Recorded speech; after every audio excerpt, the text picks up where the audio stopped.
Hello and welcome to Mail Rail. You're about to explore some of London's hidden underground postal railway. I'm Andy, your guide today, and I'm joined by Ray Middlesworth. Hi, Ray. Hi. I worked here as an engineer for 27 years, keeping the trains running. And not just any old trains. This unique narrow gauge railway was designed to carry mail, not people. So if you're feeling a little cramped, that's why. And although we have a driver today, the original mail trains were driverless.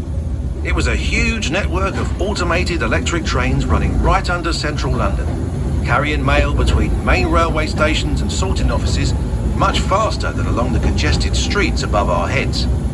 And it's amazing to think construction of the railway began as far back as 1914, with the tunnels dug by hand. Work was put on hold during the First World War, but when the railway finally opened in 1927, it cut the journey time across London from a few hours to just 30 minutes. It was an engineering marvel. Mail rail ran almost non-stop, night and day, for over 75 years until 2003. As we explore, we'll be going back in time to see tunnels, loading platforms, and a few surprises. We'll be at our first stop in a few minutes. When mail rail was running, this platform would be a hive of activity. You'd see people playing darts between the trains riding, guys conversing back and forth and wheeling work up and down. It was a noisy and lively place to work. Ray's going to tell you more about life working on the railway as we take a trip down memory lane through the many decades of mail rail.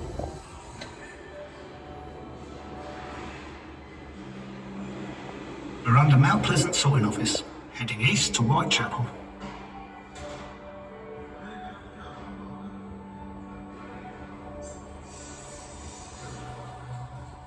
It was hard work down here, but we all thought we were part of something important.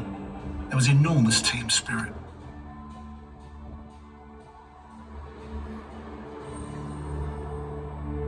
We seemed to get ourselves in the news a lot in the 90s. It didn't hurt that Bruce Willis made a film down here called Hudson Hawk.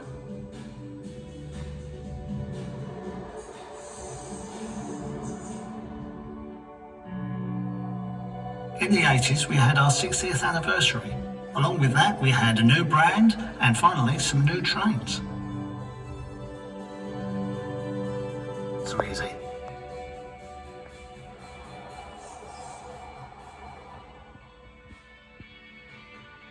Swinging 60s. Those World Cup stamps sold out after England won. There were a few celebrations down here that summer.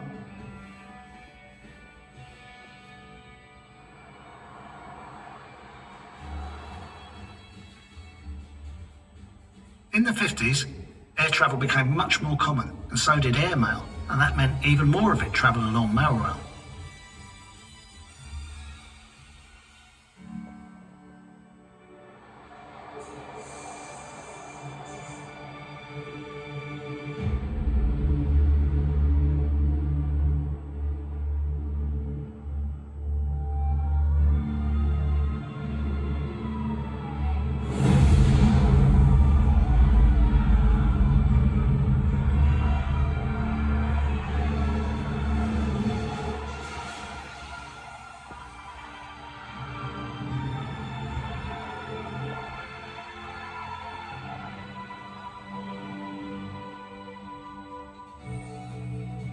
The railway was bombed several times. This station suffered the most damage when it was hit in 1943. Amazingly, the railway was back up and running the very next day. That reflected how vital the railway had become.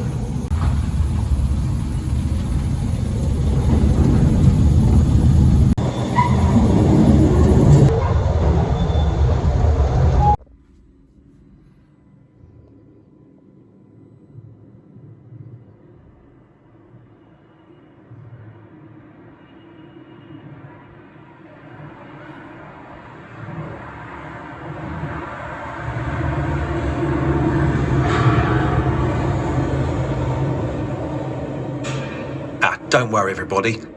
Just a power cut. Ray, can you explain? Power cuts happened from time to time when the railway was operational.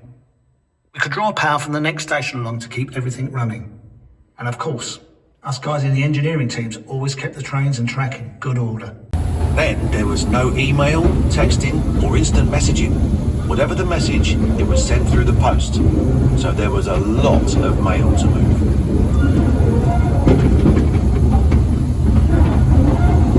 Every station, every few minutes, with less than 60 seconds to unload and reload. Let's follow a few of those letters. This is the Colonel. He's writing to the famous poet W.H. Auden at the GPO Film Unit. This is Kathleen. She's keeping in touch with her sweetheart in the Navy. And this is Mary. Her letter is very special because it's going to a princess. Darling bird, that lady is keeping you away from me for far too long. And everyone says the war's coming. I do hope they're wrong. Dear Mr. Author, I feel compelled to express my admiration for your work on the recent film about the night mail postal train. Dear Princess Elizabeth, I am sending you a birthday card because my birthday is on the same day. I hope you will enjoy living in Buckingham Palace. I wish my letter was the king like yours. Does he wear his crown all the time?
I hope this gets to you in time for your birthday.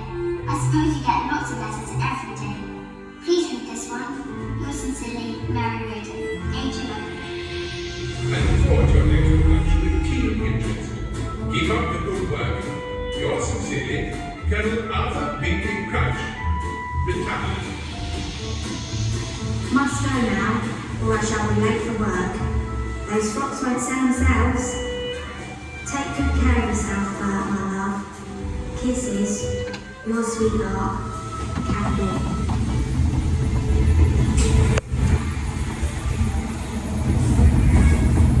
You'll enjoy exploring the rest of the exhibition just as much. Goodbye. Goodbye.